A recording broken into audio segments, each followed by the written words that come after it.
Hello guys, welcome to Rahul online classes. आज हम लोग लिटरेचर में जो चैप्टर पढ़ेंगे, आप लोग को 10 कविता पढ़ना है। 10 कविता में से आज हम लोग 7वीं कविता पढ़ रहे हैं, जिसका नाम है फायर हिम। यहाँ पे हालांकि चैप्टर में आपका 8 दिया हुआ है, 8वां नंबर पे है लेसन से, लेकिन अभी तक हम लोग उसमें जितना पढ़े हैं उसमें से हम लोग 6 कविता ऑलरेडी पहले पढ़ चुके हैं। आज जो है 7वां पढ़ रहे हैं। कविता का नाम क्या है? Fire him. फायर, ठीक है, हाँ, HYMN, ठीक है, फायर हिम, ठीक है। तो HYMN ये क्या लिखा हुआ है, पहले इसको देख लो। HYMN का मतलब यहाँ पे N साइलेंट है। N क्या है? साइलेंट है। तो फायर, फायर मतलब क्या हुआ? आग। नहीं, ये क्या हो गया? हिम। हिम का मतलब क्या होता है? यहाँ पे पवित्र होता है। क्या होता है? पवित्र, ठीक है। तो फायर हिम है ना, पवित्र आग, ठीक है। चलिए पेज पलटिए, 161 नंबर पेज में आइए, ठीक है, रेनबो पार्ट 2 चैप्टर के, और वहाँ पे देखिए।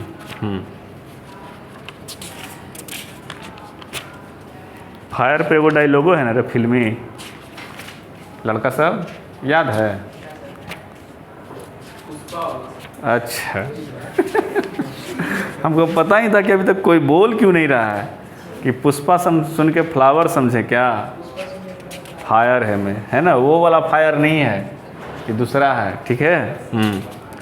इनके राइटर का जो नाम है KKN दारूवाला। इनके राइटर का नाम क्या है? KKN, ठीक है। यहाँ सब है। इंडिया ऐसा देश है जहाँ आपको ऐसा ऐसा टाइटल मिलेगा, दारू वाला, गांजा वाला, है ना, सब मिलेगा, उसमें टेंशन नहीं है। कौन तो बोल रहा है चरस वाला, मारेंगे न रे, ठीक है। तो इनका टाइटल नाम क्या है? दारू वाला। क्या है? दारू वाला। नहीं तो प्यार से भी नाम पुकारता होगा, ए दारू वाला इधर आओ, सुन के अच्छा लगता होगा? नहीं, ठीक है। इनके राइटर का नाम क्या है? KKN दारू वाला, ठीक है। तो इनका जो जन्म हुआ था 1937 में। बुक में मेंशन नहीं है कि मरे कब है, तो ज़रूरत से ज़्यादा दिमाग भी नहीं लगाना है। कुछ विद्यार्थी होता है गूगल करता है, सर देखते हैं ना अभी तक जिंदा थोड़े ना होंगे, क्या ज़रूरत है, जितना बुक है उसी से पूछेगा। कहा जा रहा है कि the recipient of Sahitya Akademi award and Commonwealth poetry award, इनको 2 पुरस्कार मिला था। देखिए जितना भी लेखक है ना, सबका अंडरलाइन करवाए हैं कि इनको कौन सा उपाधि चाहे कौन सा अवार्ड मिला है, याद है सबको? इनको मिला साहित्य अकादमी अवार्ड, ठीक है, साहित्य अकादमी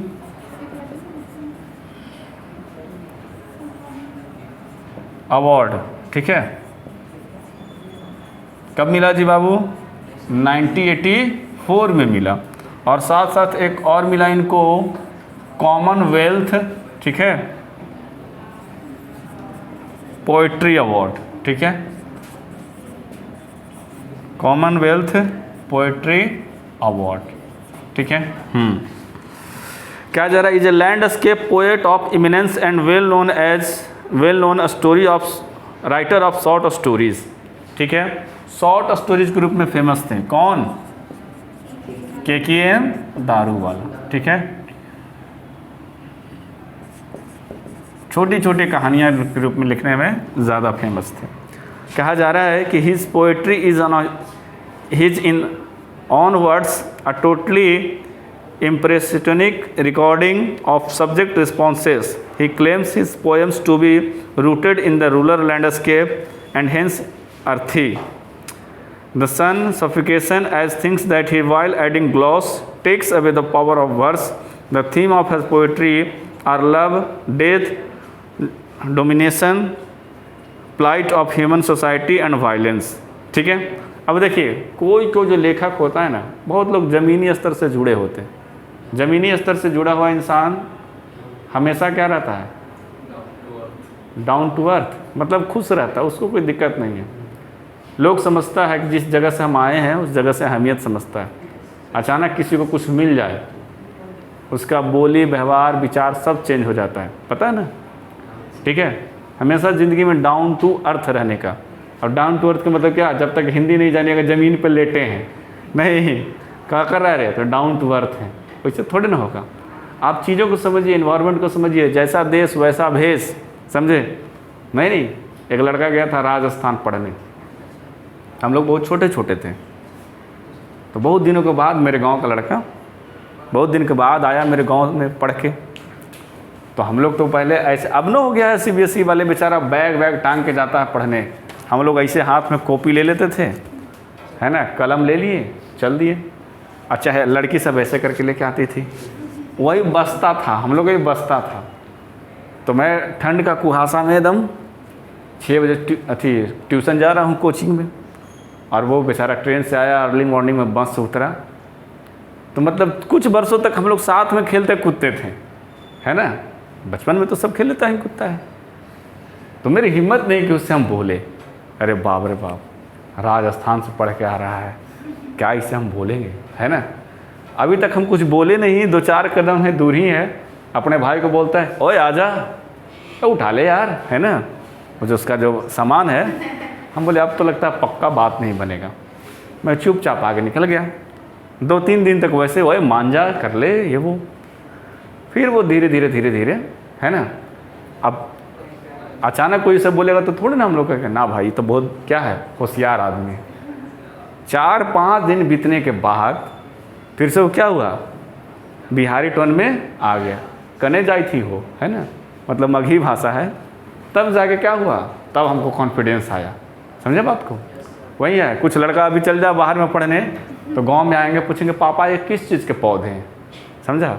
एक बेचारा बाप जो है बड़ा मेहनत से पटना भेजा बेटा को पढ़ने के लिए कि जाओ, तो यहाँ 2-4 साल रहा, पटना के मतलब पटनिया हो गया। तो घर जा रहा था तो बाप बेचारा उसको रिसीव करके ले जा रहा था ट्रेन से आने के बाद, है ना, जीप में बैठा हुआ था। जीप समझते हैं ना, हाँ। तो अचानक अब तो गांव का रोड है तो खेत से तो गुजरेगा ही गुजरेगा। फिर बोलता है पापा ये किस चीज़ के पौधे हैं, ठीक है। धान लगा हुआ था, क्या लगा हुआ था, धान लगा हुआ था। उसके पापा बोले जीप वाला को थोड़ा जीप रोको, है ना, जीप वाला बेचारा जीप रोका। बाप उसको चप्पल निकाल के मार चप्पल, है ना। 4 साल ही बाहर का रहने चल गया, है ना, इसको समझ ही नहीं आ रहा कि पापा ये किस चीज़ के पौधे हैं। फसल भी नहीं पूछ रहा है, क्या पूछ रहा है, पौधे हैं, ठीक है। वही होता है, आदमी को थोड़ा सा अगर कुछ चीज़ मिल जाए, है ना, तो क्या होता है, हवा में उड़ने लगता है ना, उसकी मानसिक स्थिति चेंज हो जाती है। बड़ छोट का कोई व्यवहार नहीं, है ना, कहाँ है नहीं, उसको कुछ नहीं पता चलता, हमेशा तय से बात करेगा। तब जी देख लेंगे तोरा, समझ लेंगे, ये सब हो जाता है नहीं। लेकिन ये बेचारा, हम लोग को देखिए, ये सब हम बात क्यों करते हैं, ये सब बात इसलिए करते हैं कि आप पीछे जो कोई गलती करके आया है उससे आप सीखिए, समझे। हमेशा बी नेचुरल, हमेशा डाउन टू अर्थ रहने का प्रयास कीजिए। जीवन में आपको कहीं दुख तकलीफ नहीं आएगा। आप कुछ बोल दीजिए किसी के हमारा बाप फलना है, चिल्ला हम ही है, वो है, अब बाद में जब उसका पता चलेगा तो वही हो जाएगा, पोपट तो बनेगा ना। तो वही बात है कि बेचारा रूलर मतलब क्या, देहाती। तो देहाती वाला एरिया का वर्णन ज़्यादा करते हैं कौन, केकेएन दारू वाला, ठीक है। केकेएन दारू वाला किधर गए, अच्छा 161 नंबर पेज में थे ना। और कहा जा रहा है कि इनके कविता में, ठीक है, लव भी है, लव की चर्चा, डेथ की चर्चा, ठीक है, डोमिनेशन, कहता है कि प्लाइट ऑफ ह्यूमन सोसाइटी। आज मानव जीवन में सबसे ज़्यादा क्या है, सबसे ज़्यादा संकट है। मानव सबसे ज़्यादा श्रेष्ठ है, बुद्धिमान है, लेकिन सबसे ज़्यादा गर्त में जा रहा है, मानिए या ना मानिए, ठीक है। और वायलेंस, कहता है जो ह्यूमन सोसाइटी का जो वायलेंस है और जो दुविधा है उसका भी क्या करते हैं, जिक्र करते हैं, कौन, केकेएन दारू वाला, ठीक है। कहा जा रहा है कि he writes with intensity and vigour involve in poetic creation. कहता है कि जब लिखते हैं तो बड़ा इंटेंस होकर लिखते हैं, है ना, और ऊर्जावान होकर लिखते हैं, कौन, केकेएन दारू वाला। कहा जाता है कि since he had been police service, लो ये ऐसा लेखक हैं जो किसमें थे, पुलिस सर्विस में भी थे, हाँ, तो किसमें थे, पुलिस सर्विस में। Violence is unavoidable in his poetry. और इनका जितना भी हुआ, जैसे पोइट्री है उसमें वायलेंस तो है, अवॉइडे नहीं करते हैं, समझे बात को। जैसे रोहित शेट्टी है, जितना फिल्म बनाया उसमें कार उड़ना ही उड़ना है, एक दो को विस्फोट होगा ही होगा उसका। वैसे ही कौन है, KKN दारू वाला, जब लिखना चालू किए हैं तो वायलेंस इसमें आएगा ही आएगा। बेचारा पुलिस में भी तो रह चुका है, ठीक है। कहता है कि इनके कुछ इम्पोर्टेंट वर्क हैं, ठीक है, वर्क समझते हैं इनकी रचनाएं। जैसे अंडर ओरियन 1970 में लिखा है, अंडरलाइन कर लीजिए। एप्रिएशन इन अप्रैल, ठीक है, and crossing of reverse, crossing of reverse पूछा है, ठीक है, क्रॉसिंग ऑफ रिवर्स पूछा है। तो ये था KKN दारू वाला के बारे में बात, जो हम लोग कुछ कर लेते हैं, ठीक है। फायर हिम, फायर का मतलब क्या, आग, और हिम या जो यहाँ पे एन है वो साइलेंट है। ऐसा ही एक और कविता है आप लोग का ऑटम, AUTUMN, वहाँ भी क्या है, एन साइलेंट है, तो उसको भी हम लोग ऑटम बोलेंगे। यहाँ क्या हो गया, फायर हिम हो गया, ठीक है। इनके राइटर कौन है, KKN दारू वाला। अच्छा, इनका याद करने का ट्रिक बताए थे ना, लेखक के याद करना, हाँ, आग कौन लगाया, दारू वाला, ठीक है। फायर का मतलब क्या हुआ, आग, ठीक है, और आग कौन लगाता है, दारू वाला। अच्छा आदमी आके आग लगाएगा, नहीं, उसको तो पता है क्या सही है क्या गलत है, पहले में भले लगा देना, नहीं, क्या, आग कौन लगाया, दारू वाला, ठीक है। अच्छा, इनका जन्म कहाँ हुआ, सॉरी कब हुआ, 1937 में।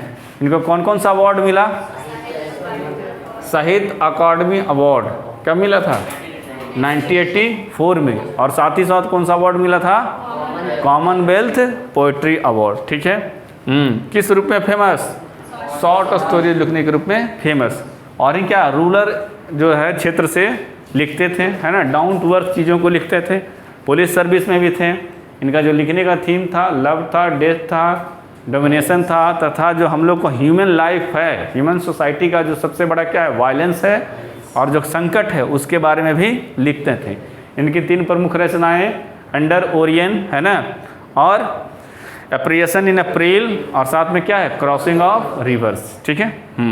चलिए मिटाएं इसको। अब देखिए कविता क्या है, ये तो हमारे लेखक से हो गया। अगर हम कविता अगर यहाँ से बताएंगे तो समझने में लास्ट में आपको समझ में आएगा कि क्या था माजरा नहीं था। हम थोड़ा पहले इंट्रोड्यूस करवा देते हैं।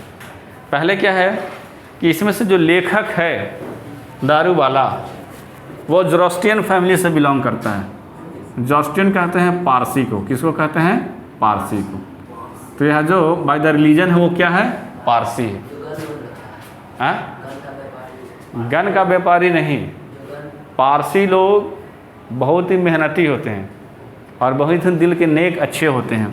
आप नाम सुने हैं इनका, सुने होंगे, रतन टाटा का नाम सुने हैं, बाय द रिलीजन ये पारसी हैं, ठीक है, समझे बात को। तो रतन टाटा हमको इन्हें बड़ा अच्छा लगती है व्यक्ति। ये जितना इनका इनकम है उनका 90% तो ये क्या करते हैं, डोनेट कर देते हैं। इनके जैसा कोई दानवीर पैदा नहीं हुआ, समझे। इनके पूर्वज ही जमशेदजी टाटा ये सब क्या करते हैं, दान करते हैं। और इन्होंने इतना कैंसर हॉस्पिटल बनवाया, इतना सब कुछ दिया। आगे आने वाले जिस तरह से लोभ पर लोभ बढ़ता जा रहा है, वैसा कोई नहीं कर पाएगा। अभी देखें आपने अंबानी के शादी में, है ना, कितना खून चूसा है हम लोग का, है ना। किसी रिचार्ज पे 60 रुपया 100 रुपया बढ़ा दिया है ना, बताओ। अब वो चाह के भी रतन टाटा के बराबरी नहीं कर सकता है, ठीक है। Sympathy is greater than gold. कुछ चीज़ें जो आप समाज के लिए कर दिए उसकी तुलना पैसे से नहीं की जा सकती, है ना। तो रतन टाटा भी क्या थे, उसी रीजन से, पारसी से, KKN दारू वाला, ठीक है। अब देखो पारसी में क्या है ना, क्रिमिनेशन का जो तरीका है, मुर्दा का जो मतलब, देखो एक दिन सबको मर ही जाना है। तो जिस प्रकार का जिसका जैसा रियाज, हिंदू धर्म में लोग जला देते हैं, ठीक है, मुस्लिम में उसको दफन कर देते हैं। क्रिश्चियन क्या करते हैं, क्रिश्चियन दफन नहीं करते, क्रिश्चियन एक तो दफन करते हैं, सॉरी, पारसी क्या करते हैं, पारसी, अब तो खैर ट्रेंड चेंज हो गया होगा। पहले बहुत ऊंची दीवार, मान लिया जाए कि एक रूफ है, गोल रूफ है, ठीक है, और ये किसी पिलर के सहारे पे टिका हुआ है, मान लिया 3 या 4 हो, तो यह गोल छज्जा है, समझे, ये छज्जा मान के चलिए, ये छज्जा है, पिलर है इसके आसपास में, यहाँ पे कोई एक रास्ता से सीढ़ी बना होगा, इससे इस पिलर से चल जाइए, चाहे इस पिलर से चल जाइए, है ना, चाहे मान लीजिए कि इस पिलर से चल जाइए, बीच में कटिंग नहीं है, समझिए कि उधर पिलर का हिस्सा है, हमको नहीं आता है चित्रकारी, हम ऐसे ही समझा रहे हैं। तो जब बॉडी डेथ करता है, ठीक है, तो पूरे बॉडी को नंगा करके, जो व्यक्ति मरा उसको नंगा करके इस जगह पे छोड़ आता है, कहाँ पे, ऊपर में। इसकी ऊंचाई रहती है, काफ़ी ज़्यादा ऊंची रहती है, क्योंकि बॉडी जब डिकम्पोज होगा तो क्या होगा, बदबू आएगा, ठीक है। बॉडी तो जितना तेज़ी से डिकम्पोज करेगा उसका तो कहना ही नहीं है। तो वो लोग क्या करते हैं, इसी को बोलते हैं, वो टावर ऑफ साइलेंस बोलते हैं। क्या बोलते हैं, टावर ऑफ साइलेंस बोलते हैं, ठीक है। तो टावर ऑफ साइलेंस पे क्या करते हैं, ले जाके नंगे करके बॉडी को छोड़ देते हैं। नंगे करके क्यों छोड़ते हैं, क्योंकि जो चील कौवे वगैरह जो भी है वो खाते हैं, किसको, डेथ बॉडी को, ठीक है। कहना है कि उनका अगर मेरे शरीर से किसी जीव आत्मा का क्या होता है, मिल जाता है खाने पीने को, तो वो भी सही। तो पारसी लोग में एक कल्चर था, किसमें, पारसी लोगों में, है ना, कि डेथ करने के बाद टावर ऑफ साइलेंस पे ले जाके बॉडी को न्यूट करके रख देता था, ठीक है। और जो चील कौवे वगैरह हैं वो क्या करते थे, बॉडी को खा जाते थे, और जो रहा कंकाल अब यहीं पे आसपास में कहीं गिरेगा। यही क्या है, टावर ऑफ साइलेंस, ठीक है। अब होता क्या है कि लेखक का लड़का मर जाता है, ठीक है। जब लेखक का लड़का मरता है तो ऐसा नहीं, अब अच्छा बताइए कि आप कहीं देखें आसपास में टावर ऑफ साइलेंस, अभी आप जिस रह रहे हैं जगह पे आपने टावर ऑफ साइलेंस नहीं देखा होगा, ठीक है। आप शमशान घाट देखे होंगे, है ना, कब्रिस्तान देखे होंगे, ये सब सारी चीज़ें देखे होंगे, लेकिन टावर ऑफ साइलेंस नहीं देखे होंगे। कहीं कहीं बहुत दूर दूर में रहता है। आज से कविता भी बहुत साल पहले लिखा गया है, उस समय ज़माने में एक कल्चर चलता होगा। तो जब लेखक का जब लड़का मरता है तो नियर जो टावर ऑफ साइलेंस है, मतलब नज़दीक में कोई टावर ऑफ साइलेंस नहीं है, मतलब वैसा जगह जहाँ पे मुर्दे को छोड़ आए, तो नहीं छोड़ आए तो मजबूरी में इनको जलाना पड़ता है, किसको, बॉडी को, ठीक है।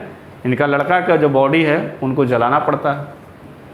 अब देखिए, कोई रिवाज अगर पहले से चलता आ रहा होगा तो उसको पता है कि बॉडी को कैसे जलता है, ठीक है, चाहे दफन की प्रक्रिया क्या है, तो एक दूसरे पीढ़ी से पूर्वज से सीखते आता है।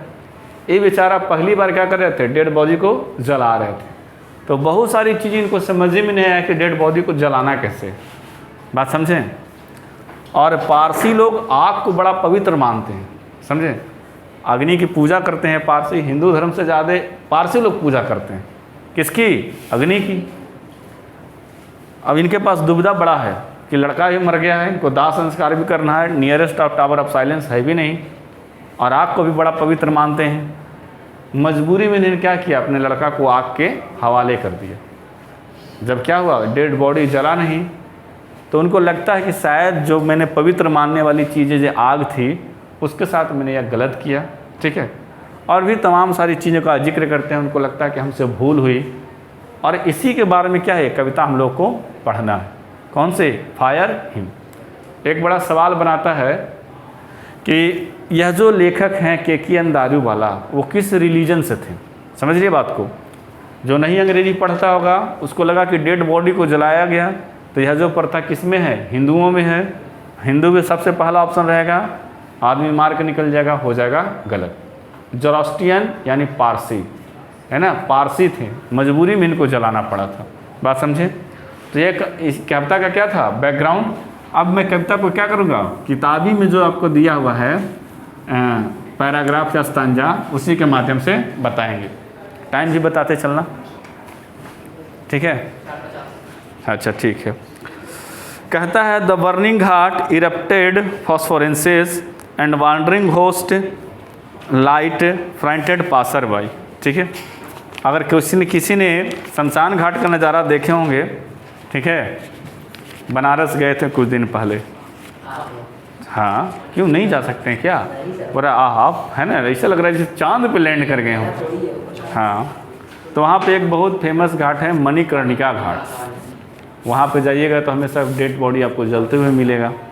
बस वहीं रिजर्व्ड है ना, ऐसे नहीं कि आप किसी भी घाट पे जाकर जला दीजिएगा।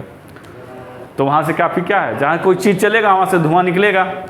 तो वहीं लिखा है पहला लाइन में कि the burning ghat erupted. Erupt मतलब होता है क्या? निकलना। इरप्ट मतलब क्या होता है? निकलना। इरप्टेड फॉस्फोरेंसेस, ठीक है। बर्निंग घाट से क्या इरप्ट कर रहा है? फॉस्फोरेंसेस। मतलब क्या?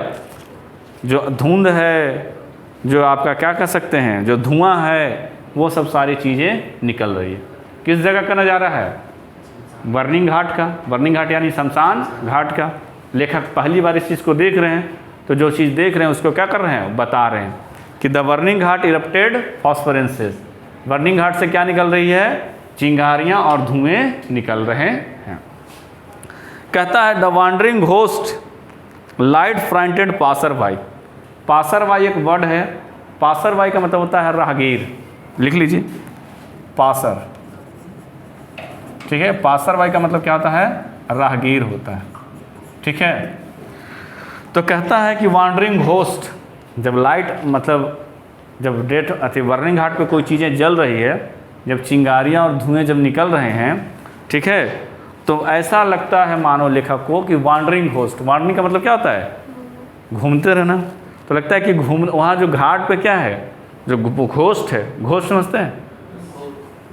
हाँ, भूत या फिर क्या, बैड इविल, ठीक है ना। बैड आत्मा जो कहो, बैड स्पिरिट। इविल तो मतलब हो ही गया। तो कहता है बुरी आत्माएं जो है वो आने जाने वाले राहगीरों को क्या कर रही है? डरा रही है। क्या कर रही है? आने जाने वाले राहगीरों को डरा रही है।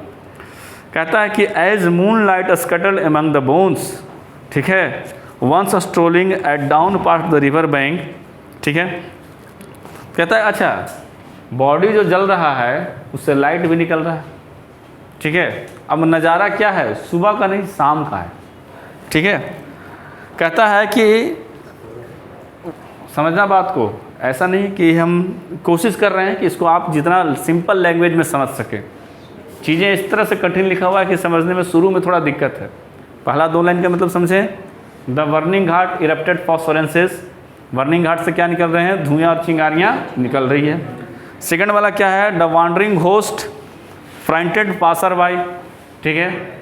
जो वहाँ पे जो वांडरिंग होस्ट है शमशान घाट पे क्या है? जो बुरी आत्माएं हैं वो क्या कर रहे हैं? आने वाले राहगीरों को डरा रही है, ठीक है। कहता है कि as moonlight scuttle among the bones, ठीक है। मून लाइट का मतलब क्या हुआ? चांद की रोशनी, ठीक है, चांद का प्रकाश। तो कहता है कि जब बॉडी जल रहा है, स्कटल्ड, ठीक है। देखिए आप कोई चीज़ जलेगा, सिंपल सा आप बात लीजिए, बड़ा तेज़ी से आग पकड़ता है, ठीक है। अब हड्डियों के जलने की बात आ रही है, ठीक है।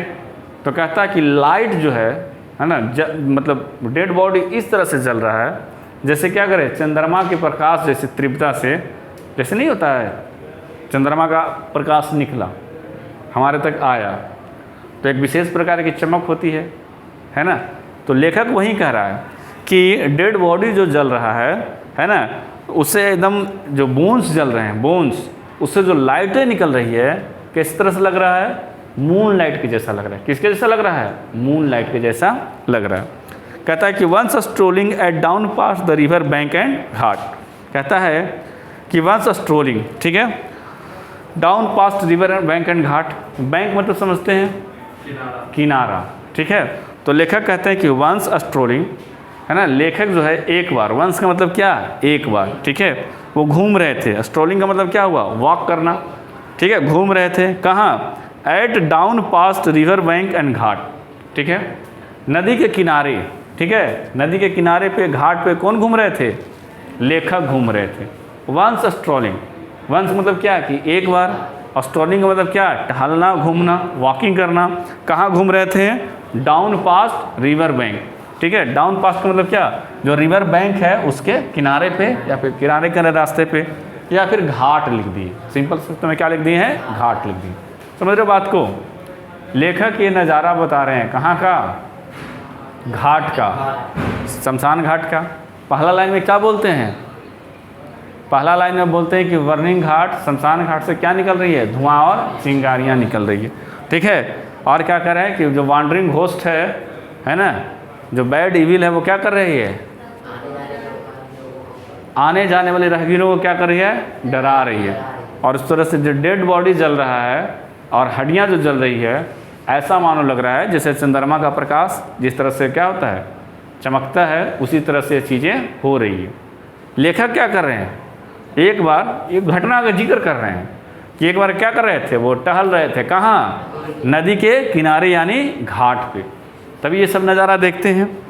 कहते हैं कि we saw embers losing their cruel redness. ठीक है, आग देखें आप, तो आग जब पीक पोजीशन पे रहता है, पूरा जब जलता रहेगा तो उसका कलर कैसा रहता है? ऑरेंज रहता है। अच्छा, कोयला मान लिया जलाएं, तो कोयला जब जलेगा तो कैसा दिखेगा? लाल दिखेगा, रेड दिखेगा, रेडिश, प्योर बोला ब्लड जैसा नहीं लेकिन रेड जैसा तो लगेगा। ठीक है, और जब वो धीरे धीरे अपना कैपेसिटी ख़त्म करेगा, खोएगा, तब उसका कलर कैसा लगेगा? अच्छा ठीक है भैया, मान लिया जाए कि ये अंगीठी है कोयले की, ये जला, तो जब वो पूर्ण रूप से दहन होगा तो वो लाल पूरा रेडिश दिखाई देगा। जब वो धीरे धीरे उसकी कैपेसिटी, धीरे धीरे उसका जो क्या है, ईंधन खत्म है, यानी खत्म होता जा रहा है जलने का चीज़ें, तो धीरे धीरे राख वानी में तब्दील हो जाता है, ग्रे एश में तब्दील हो जाता है। लेखक वही कह रहे हैं कि we saw embers losing their cruel redness. आग जब पूरा पूरा रेड रहता है तो वह निर्दयी रहता है। आप उस पर हाथ रख के देखिए, पता चल जाएगा। चलता है पता है? नहीं रखने का। ठीक है, बचपन में हम लोग वो नहीं होता है, खाना वाना बनता तो लकड़ी का तितकी, हाँ, गाँव से जब बिलोंग करते वो समझ रहे होंगे। आजकल तो मम्मियाँ सब गैस पे खाना बनाती है, नहीं? हम लोग के समय में कभी गोईठा पे बन गया, कभी लकड़ी से जल रहा है, तो बच्चा सा लेके क्या करता है, वो चूल्हा में से निकाल के अपना खेल रहा है। हाँ, ऐसे चेक कर रहा है। घर वाला भी एक बहाना बोलता है, अरे ऐसे करेगा तो तुमको बेड पे ही पेशाब हो जाएगा, फिर रख देते थे। बाद में इसके पीछे का साइंटिफिक रीज़न क्या है कि वो इसलिए माना करते थे इस बहाना को देके, ताकि चिंगारी उड़ के कहीं आग न पकड़ ले। तो बचपन में वही डर है। फिर बेचारा चूल्हा में क्या करता था, वो रख देता था। तो वो बच्चा को बड़ा मज़ा आता था। क्यों? क्योंकि वो लाल लाल दिखता था, और जैसे ही उसका लालीपन ख़त्म, कहानी ख़त्म। तो लेखक यहीं देख रहे हैं। अब इस लड़की को समझ में रहा कि हम कहें क्या। अरे बचपन में माँ बाप बोलते थे कि ऐसा मत करो बाबू, बेड पे ही तुम्हारा पेशाब हो जाएगा, तो हम लोग को भी डर लगता था, काहे ला मगिया ऐसे कर रहे हैं, वो बेचारा रख देता था। ऐसा नहीं है, मतलब कोई अलग बात बोल रहे हैं। अब कहा, अब तो बेचारा प्रधानमंत्री भी गैस उस उज्ज्वला योजना कितना ला दिए हैं, नहीं है ना, कोई दिक्कत नहीं है। जब पहली बार हम 10th में पढ़ते थे ना, तो एक आदमी के यहाँ गैस में खाना बनता था, ठीक ना, और हमारे जो जिनसे हम ट्यूशन पढ़ते थे उनके यहाँ भी गैस में खाना बनता था। तो लड़का बोला, सर आज हम क्लास नहीं कर पाएंगे, सर आज मेरे यहाँ गैस पे खाना बना, हमको पेट में गैस जैसा लग रहा है। सर बोले, अरे गैस पे खाना बनेगा तो तुम खाएगा तो पेट में गैस हो जाएगा, करेगा नौटंकी, बैठ, पढ़े के चलते इसे करता है ना। तो वही वाली बात है। बताइए, चलिए इधर देखिए। वी सा इम्बर्स, हमने इम्बर्स को देखा, चिंगारियों को देखा, क्या करते हुए, क्रूअल रेडनेस को खोते हुए। जो क्या था, एकदम पूरा रेडनेस था, पूरा क्या था, धधक रहा था। हाँ, अभी याद आया, धधकना। पूरा जो धधक रहा था वो क्या हो गया, धीरे धीरे ग्रे एश में तब्दील हो गया। That cellos half cooked limb. कहता कि जब डेड बॉडी जल रहा था तो आग एक समय पीक पोजीशन में था, पूरा लाल लाल था। अब वो धीरे धीरे किस में तब्दील कर गया है, ग्रे ऐश में तब्दील किया है। किसमें, ग्रे ऐश में तब्दील कर गया है। एंड कहते हैं कि that cellos all half cooked limb. ठीक है, कहता है कि बॉडी पूरी तरीके से जली नहीं, किससे, आग से। लिम्स का मतलब होता है हाथ पैर, लिम्स का मतलब क्या होता है, हाथ पैर। तो लेखक यही बता रहे हैं कि लेखक घाट पर से क्या देख रहे हैं कि आग जो है क्रूअल रेडनेस, क्रूअल का मतलब क्या, निर्दयी। जिस प्रकार से निर्दयी था उन्होंने उसको क्या कर दिया, ख़त्म कर दिया, ग्रे में तब्दील हो गया। और जो डेड बॉडी जल रहा था वो भी क्या है, आधे जले हैं। हाफ्ड कूड का मतलब क्या, आधे जले हैं। लिम्स का मतलब क्या, हाथ पैर। समझ रहे बात को। कहते हैं कि वोर विटनेस, अच्छा ये वाला पूरा लाइन खत्म हो गया। नीचे आइए, कह रहे हैं कि वोर विटनेस टू द फायर डिवॉर्ची। डिवॉर्ची का मतलब होता है अनैतिकता। एक मोरलिटी होता है, एक इमोरलिटी होता है, ठीक है। तो कहता है कि वोर विटनेस, विटनेस का मतलब क्या होता है, गवाह, ठीक है। एविडेंस का मतलब भी गवाह। दोनों में अंतर, विटनेस जब आदमी जाएगा तब नहीं बोलते हैं कि विटनेस को विटनेस बॉक्स में बुलाया जाए, मूवी में बोलता है ना, तो आदमी आगे गवाही देता है। एविडेंस प्रस्तुत किया जाए तो आपके पास जो कागज़ पत्तर है वो प्रस्तुत करते हैं, ठीक है। तो कहता है कि bore witness to the fire डिवॉर्ची, यहाँ पे बोर नहीं होना चाहिए था, बोथ होना चाहिए था, ठीक है।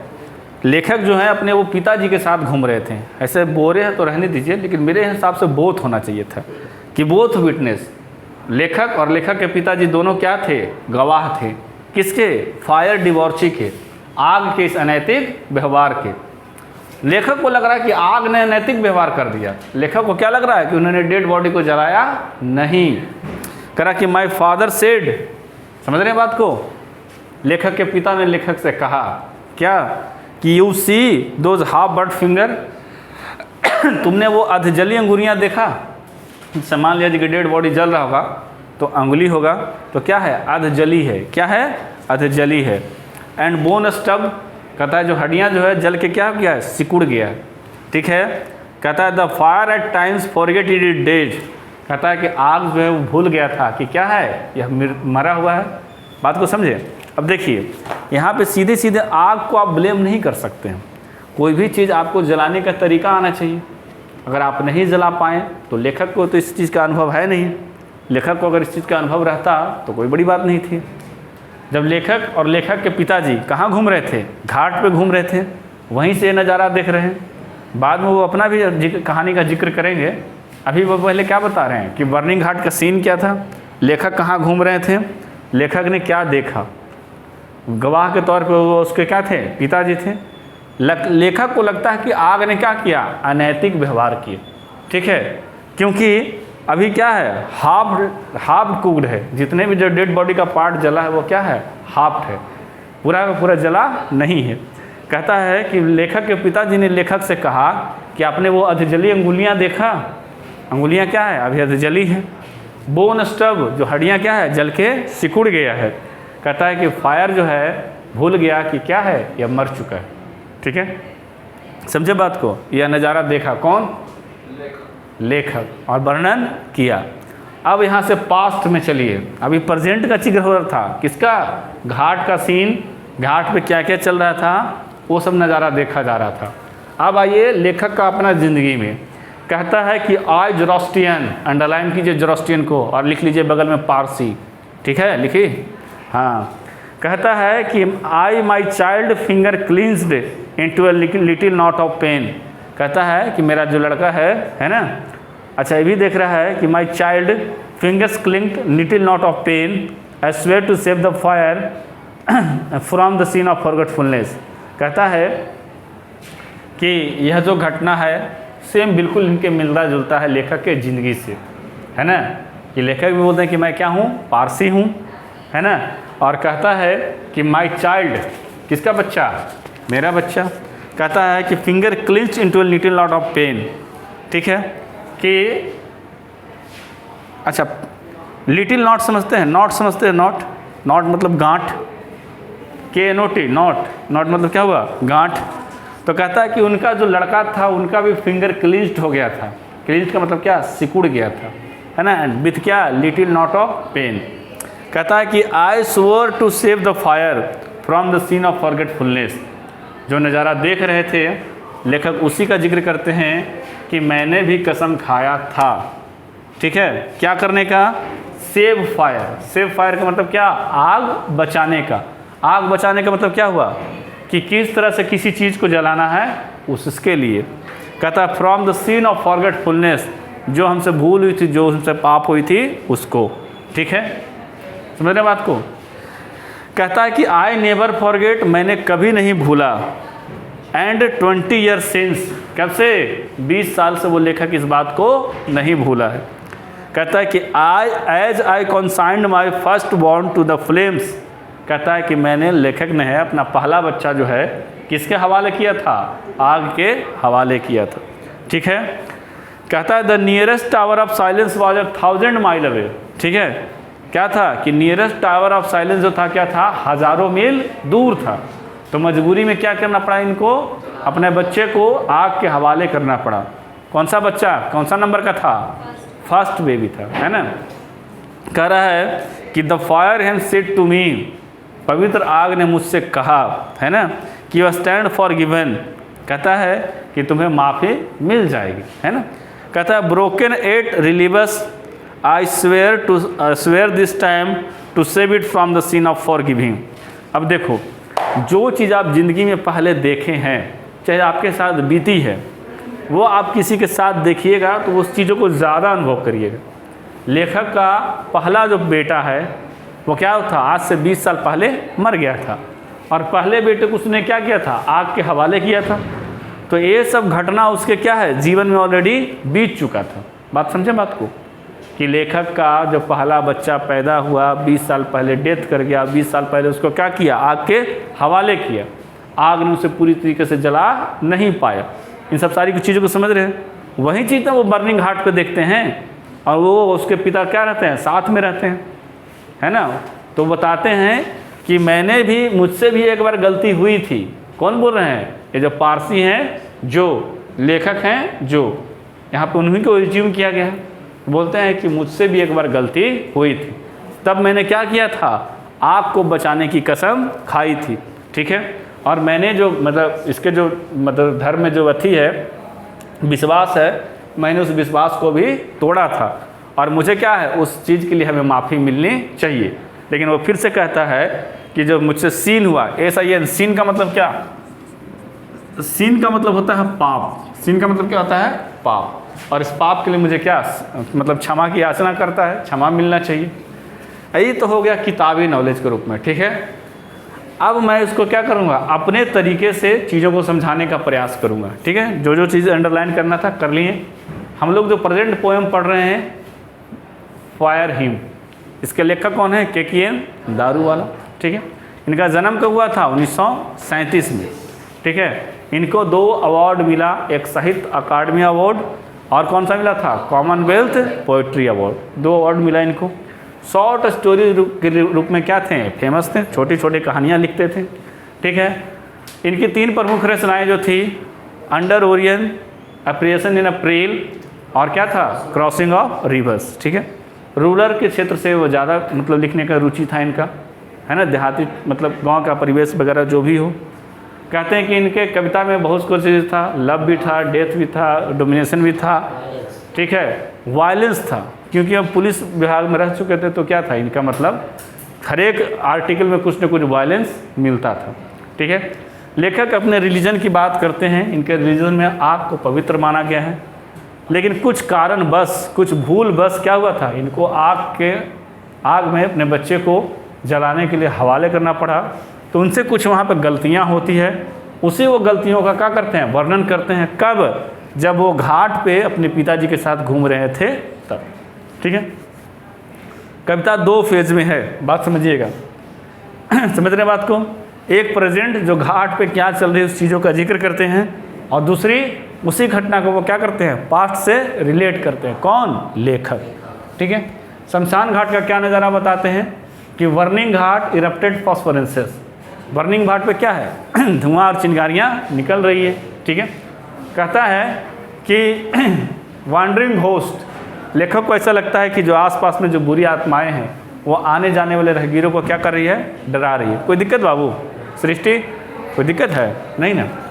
तो कह रहा है कि आने वाले राहगीरों को क्या कर रहे हैं? डरा रहे हैं। ठीक है, और मतलब डेड बॉडी इस तरह से जल रही है ना, इस तरह से मतलब प्रकाश निकल रहा है हड्डियों के बीच से, जैसे क्या होता है? मून लाइट निकलता है, जैसे चंद्रमा की रोशनी जो है क्या करती है? चमकती है। लेखक कहते हैं कि वंश मतलब एक बार में स्ट्रोलिंग मतलब घूम रहे थे, कहाँ? है ना, नदी के किनारे के, है ना, नदी के घाट पे, चाहे बैंक में किनारे में घूम रहा था। तो ये सब नज़ारा वो देखते हैं। लेखक क्या देखते हैं कि जो क्रूअल रेडनेस है, जो आग की जो लालिमा काफ़ी तेज़ थी, जो बॉडी को जलाने का काम कर रहा था, वो धीरे धीरे क्या होता है, ख़त्म होता जा रहा है, और वहीं आग किस में तब्दील हो गया, ग्रे ऐश में तब्दील हो गया। ठीक है, और ग्रे ऐश में जब तब्दील हो गया तो जो बॉडी जल रहा था, उसके जो बॉडी के पार्ट्स हैं, जो लिम्स थे, हाथ पैर थे, वो अध जले हैं। कैसे हैं, अध जले हैं। हाफ टूथ के मतलब क्या रह गए, अध जले रह गए। ठीक है, समझ रहे हैं बात को। यहाँ पे विटनेस के रूप में उसके लेखक और पापा, उनके पिताजी दोनों क्या थे, मतलब मौजूद थे, और उन्होंने बोला एक दूसरे से क्या, कि दिस इज़ द फायर डिवॉर्ची, आग का क्या है, अनैतिक व्यवहार है। अब आग को थोड़े ना पता है कि इसको हमको जलाना है कि नहीं जलाना है, वो तो आपको समझ में आना चाहिए ना कि इस चीज़ से हमको काम लेना है, जलाना है कि नहीं लेना। तो उन्होंने कहते हैं कि आग ने क्या किया इस बार, अनैतिक व्यवहार किया।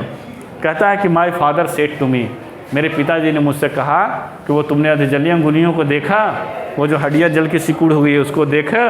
कहता है कि फायर शायद भूल गया है कि यह क्या है, डेड है, इसको मतलब पूरी तरह से जला देना चाहिए। फिर लेखक अपने रिलीजन की बात करते हैं। लेखक कौन से रिलीजन से, ज़ोरास्ट्रियन से, पारसी से। कहते हैं कि उनका जो लड़का है, उनका हाथ का जो मतलब फिंगर, मतलब देखिए कोई ऐसे भी घटना होगा, जब आप देखिएगा जब छोटा बच्चा क्या करता है, कस के पकड़ लेता है। लेखक यहाँ पे स्पष्ट नहीं बोल रहा है कि वही जो बच्चा मरा था उसका जलने के बाद क्लिंच हो गया, कि साथ में जो लेखक घूम रहे हैं बच्चा को लेकर, डर के मारे उसने हाथ को क्या किया, क्लिंच कर लिया। कहते हैं कि उनके जो बच्चा है, उनका जो अथी है, मतलब my child finger clinch into little knot of pain. ठीक है, उनके बच्चा का जो क्या था, जो अंगुलियां था, वही क्या था, एक मतलब गांठ के रूप में क्या हो गया था, तब्दील हो गया था। लेखक उसी समय क्या करते हैं, आग को बचाने के लिए कसम खाते हैं। आग को बचाने का मतलब क्या, कि आग को सही तरह से यूटिलाइज करना। अगर आपको यूटिलाइज करने आता तो आप क्या करते हैं, उस चीज़ों को जला देते हैं। समझ रहे बात को। अब आग को उनको यूटिलाइज करने आया ही नहीं, तो लेखक क्या कहते हैं कि मैं कसम खाता हूँ आग को बचाने के लिए। From the scene of forgetfulness, लेखक को इस बात का भी एहसास होता है कि मुझसे जो पाप हुई है ना, पाप किया ना ये, इसके रिलीजन में क्या था, आग पवित्र था, लेकिन क्या किया, वो जला दिया डेड बॉडी को। तो वो क्या किया, उससे मुझसे क्या करता है, माफ़ी भी मांगता है ना, कि मुझसे गलतियाँ हुई, मुझे माफ़ कर दिया जाए। फिर और थोड़ा बैक में जाता है कि मैंने कभी नहीं भूला कि आज से 20 साल पहले मैंने अपने बड़े लड़के का, मतलब पहले लड़के का क्या किया था, जो क्रिमिनेशन है, जो दाह संस्कार है, उन्हें आग के हवाले किया था। क्यों करना पड़ा, क्योंकि जो नियरेस्ट टावर ऑफ साइलेंस था वो क्या था, जो सबसे नज़दीक है, वो भी हज़ारों मील क्या था, दूर था। तो मजबूरी में लेखक को करना पड़ा। बात समझ में आई। कहता है कि जब पवित्र आग ने मुझसे कहा, ठीक है, अब लेखक नहीं बोल रहा, पवित्र आग ने मुझसे कहा कि तुमसे जो गलतियां हुई है, स्टैंड फॉर गिवन, तुम्हें माफ़ किया जाना चाहिए, चाहे तुम्हें माफ़ किया जाता है। कहता है कि broken eight rebellious I swear this time to save it from the seal of forgiving. ठीक है, कहता है कि तुमने जिस प्रकार का जो रूल तोड़ा था, ओबेइंग द रूल रेबेलियस को कहते हैं, तो तुमने जो रूल तोड़ा था, है ना, उस चीज़ के लिए तुम्हें क्या कर दिया जाता है, माफ़ कर दिया जाता है। ठीक है, और वो क्या करता है, लेखक भी शपथ लेता है कि मुझसे जिस प्रकार की गलतियाँ हुई थी, मैं दोबारा उस प्रकार की गलती नहीं करूँगा। समझ में आया। थोड़ा क्लिष्ट कविता है, लेकिन मैं अपने तरफ से कोशिश किया हूँ कि ताकि आपके माइंड में चीज़ें समझ में आए। समझें, ये गलती नहीं करना है। पूछेगा कि लेखक किस रिलीजन से थे, पारसी थे। ठीक है, अब कविता हो गया है, वीडियो को बंद कर दिया जाए। समझ में आई बात को। टोटल हम लोग कितना हो गया, अच्छा 1 सेकंड। इनका कहना है